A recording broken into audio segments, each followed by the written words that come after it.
السلام عليكم ورحمة الله تعالى وبركاته صاحبيال magacaygu waa Axmed channelka daawaneysana Axmed Obaro official saa horeba uga barateen casharadii xariif sports ayaan ku guda jiray saaxibayaal maanta casharka wuxuu ku saabsan yahay sida marka lacag ku guuleysato aad wala bixi lahayd taasoo ay asxaabteenu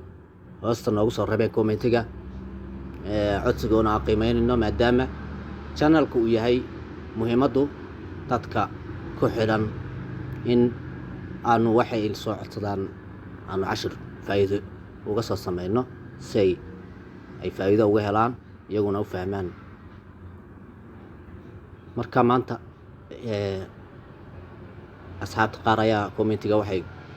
soo qoreen sideen lacag ugala bixi karaa lacag inta leeg bay ugu jirtaa sideen ugala bixi karaa saaxiib lacagto haddii aad adigu shaqaysay oo lacag adigu aad shaqayso oo heshay ay tahay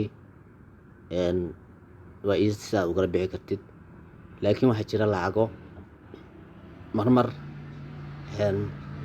si khaladaada ay kugu soo gasho oo aadan shaqaynin ama way jiraan oo dadka qaar ay la soo bixi waayeen sida 1xbet-ka dadka ciyaaro kale ku arkay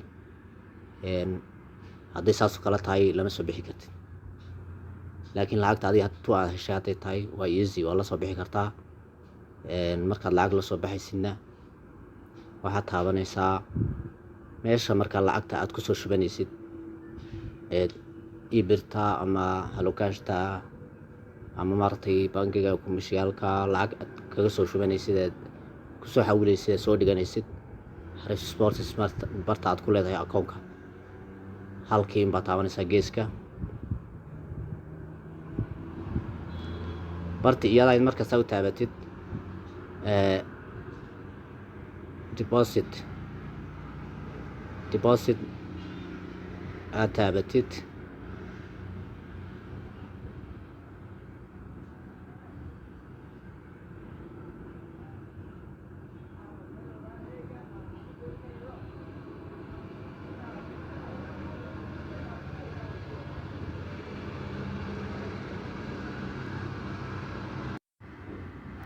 صاحب deposit marka taabatid halka ku xigta waxa arkaysaa withdraw ayaad ku dhufanaysaa withdraw markaad ku dhufatid sidii aad markii horeba lacagta ugu soo shubanaysay ibir watan ayaad hadana ibirta laftigeeda ayaad halka waxa kugu qoran 200 ilaa 20,000 intaas ayaad la bixi kartaa 200 baa ugu yar ilaa 20,000 baa ugu badan ayaad la bixi kartaa marka 20,000 kuma joogto wixii ka badan waad la bixi kartaa laakiin 20,000 bay iska soo qoreen waa macnaha dhexdhexaad lacagta intaan dhexdhexaad 20,000 ugu yaraan 200 markaad gaarsiiso iyo wixii ka badan ayaad la bixi kartaa marka withdraw waad leedahay withdraw markaad tiraadid halkaasaad waxaad ku qoraysaa nambarkaaga halkan oo sare inta lacag la baxaysid deetana withdraw baad taabanaysaa saasay kugu soo galaysaa waa habkii aad u soo gelinaysay baad waxay ku kala duwan yihiin deposit iyo withdraw inaad kala isticmaashid labada bes ay ku kala duwan yihiin wax kale ku kala duwan yihiin malaha marka sidaas ayaad ugala bixi kartaa lacagta haddii kuu bixi weydo insha Allah waxaad nala soo wadaagi doontaa commentiga qaabka aad kugu bixi weyday iyo sida aad u isticmaashay tatara hal kale ayaan raadinayna insha Allah saasiyo cashirkeennii maanta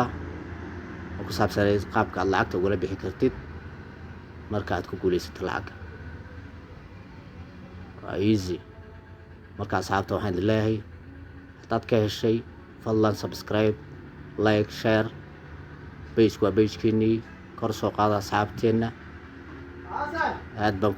baan idin salaamayaa dhammaantiin